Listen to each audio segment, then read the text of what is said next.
Move aside.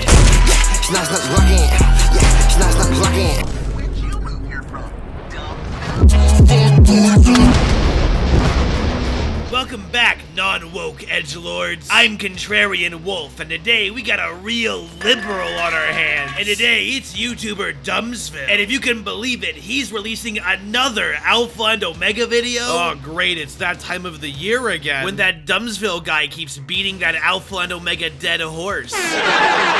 What an SJW liberal cock he is. This is worse than The Last Jedi and The Rings of Power combined. I much prefer my non-woke, non-liberal furry porn. At least then I'll have something interesting to crank my hog to. Alpha and Omega has a strange presence in my life. What for years was my least favorite movie of all time ended up being almost a life-changing movie for me. To this day, it's my most popular video of all time. It changed this channel, it changed my life really, turning me into a full-time film reviewing YouTuber. And it was only the second film review I did on the channel. Honestly, crazy fucking shit. It's crazy how the worst movie ever ended up being one of the best things in my life. And holy shit, it's been 2 years already? God damn, am I old. And since that video, I've had people ask me, how would you improve Alpha and Omega? It's no secret I've been notoriously harsh towards the entire franchise, so it's a pretty good question to ask. How would I change this franchise? Well, for one, by not releasing it. All jokes aside, though, I spent a long time thinking about this. If I were a screenplay guru and they sent me the script to Alpha and Omega and had me rewrite the whole thing, what notes would I give? What would I do differently? And truth be told, I wasn't entirely sure for a long time. I'll fully admit, hate blinded me, and my ability to be constructive. Which, yeah, it makes for a more entertaining video, but kinda misses out on asking a very important question. How do you fix what was to you the worst movie ever made? So today, we're revisiting and fixing Alpha and Omega, and I'm gonna start by rewatching the damn thing. So first off, is Alpha and Omega as bad as I remember it? The answer is yes, yes it is. Now that that question's out of the way, we're going back in time to fix Alpha and Omega.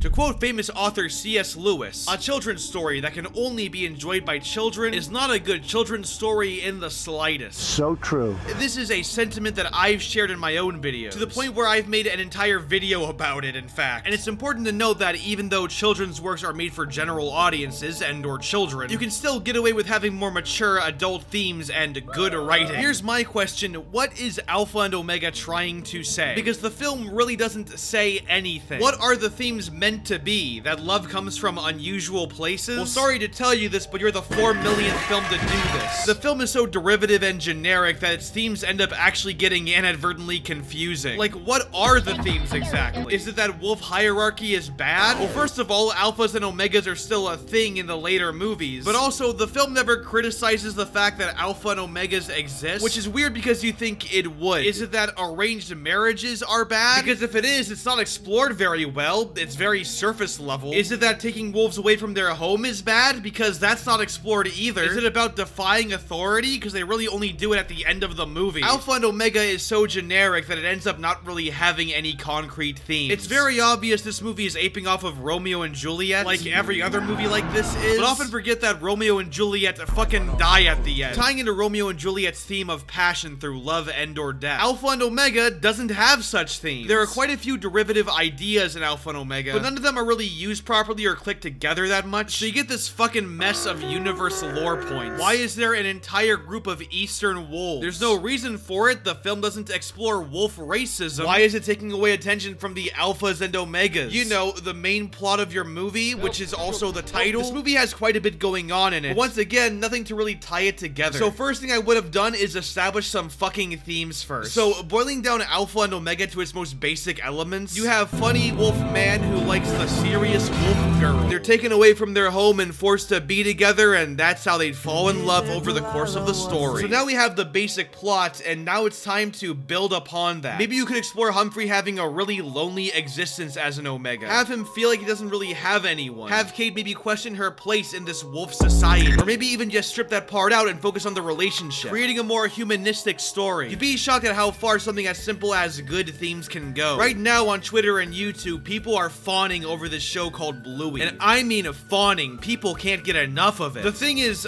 Bluey is made for literal preschoolers. You want to talk being made for kids? Bluey's demographic is even younger than that of Alpha and Omega's. And yet you have fucking adults, like grown men adults, indulging themselves in this show like it was directed by fucking Kojima. Now, I've only seen the first 3 episodes for research on this video. From what I have seen, it's cute, it's fun, and shockingly, it's actually kinda well written, and apparently not afraid to tackle some really dark subject matter. On a more personal note, this year I really got into Klonoa. Again, this is a game made for a general audience, mostly children, but man, I just can't get enough of it.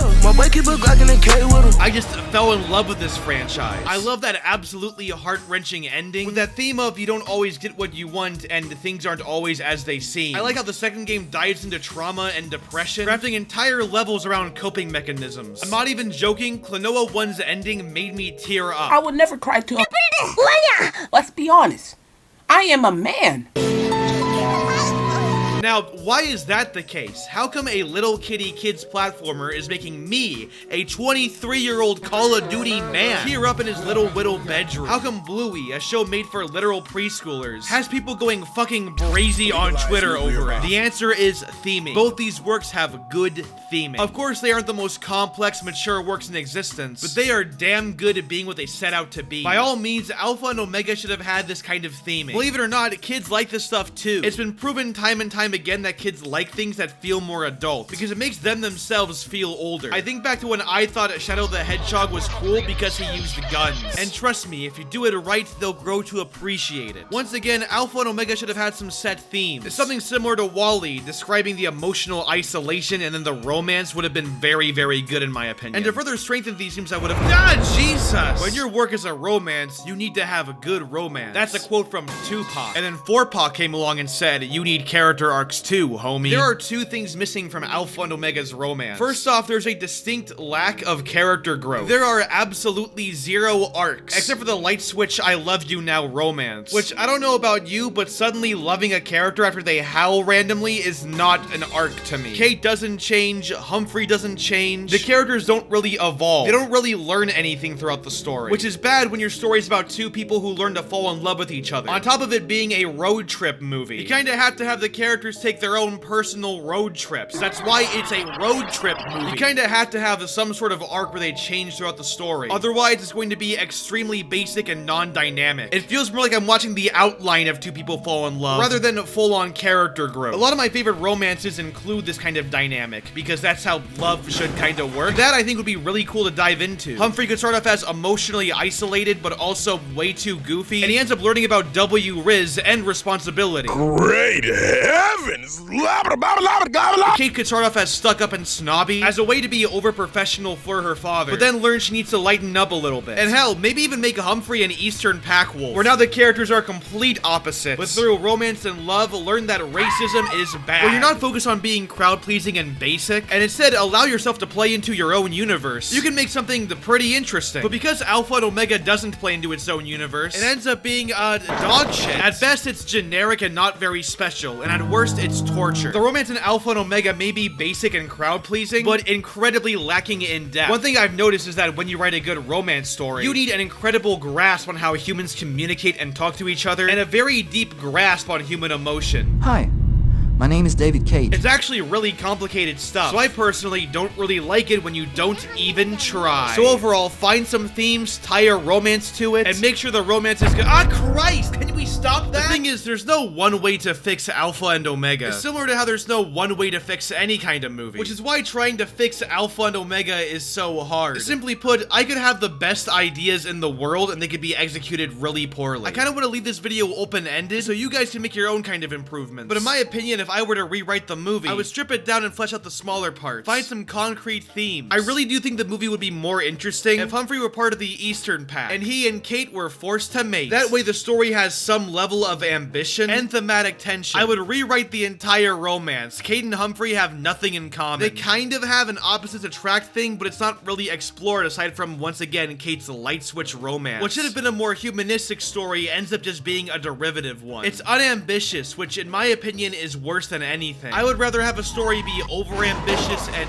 fail at that, over underambitious and unremarkable. Alpha and Omega put its narrative eggs in the comedy, which isn't funny. And once again, comedies still have to have arcs in them. Alpha and Omega feels like a waste of time in this regard. And furthermore, it's overly predictable. The thing is, by nature, you already know how it's going to end. However, you can use this to focus on other things in the story, like once again, the romance, or the problem with Wolf Hierarchy. The thing is, Alpha and Omega really doesn't say anything. There's no point to the story, but the synopsis requires one. You're writing a Romeo and Juliet knockoff, goddammit. You need a point. You need to say something in your story. I'm not saying that every single work ever made needs to have some kind of point. Not every work needs some deep fucking theme. But Alpha and Omega kinda does. Something as simple as what Ice Age does, having a theme of family, would have gone a long way. Just something, man. Something tangible. And I think with these improvements, Alpha and Omega could have been something special. Something that would truly make you howl at the moon.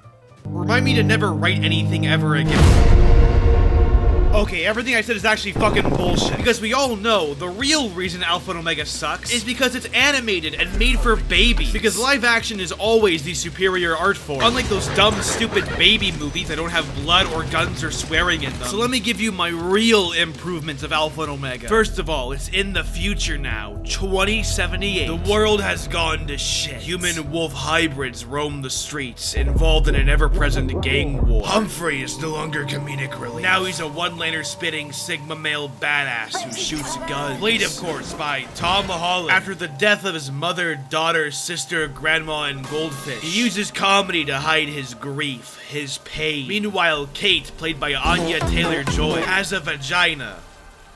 The villain, Tony, will now be played by Mads Mikkelsen. Psychologically, the characters will be pushed to their absolute breaking point. There will be a scene where Humphrey is forced to murder an entire orphanage of innocent children. And after this scene, he gets onto his knees and screams out, "War is bad." There is a scene where Kate has to torture someone. And as she does so, she goes, "You better fucking tell me your fucking information, you bitch." There will be a 15-minute sex scene. It'll be really loud and really hot. You see, this is what we really wanted from Alpha and Omega, a badass piece of work made for grown-ups. This is what we really wanted, something badass and cool, something that'll scare the libtards. Oh, sorry, liberals, you offended? Why don't you cope and seethe on these fucking nuts? This is what we really wanted from Alpha and Omega. Hashtag objective fact. And if you don't like it, you're a liberal cuck. In fact, make every film like this from now on. As you can see, we are fixing cinema. We are saving it. No more of this Marvel garbage. We make our R-rated furry porn now. Fuck you in the lanes you came with. Me and you ain't on the same shit. You ain't in my lane, bitch. Nah,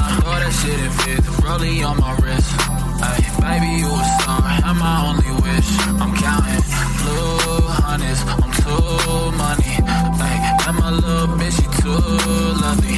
Yeah, hanging up and calling me right back. Ay, baby, why you calling me like that? Yeah, getting high with the seat laid back.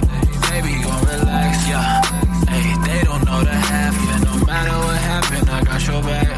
Baby, that's the facts, yeah. That's the facts, yeah. Yeah, we can fight, but the feeling's gone. I try to find the words, but they never come.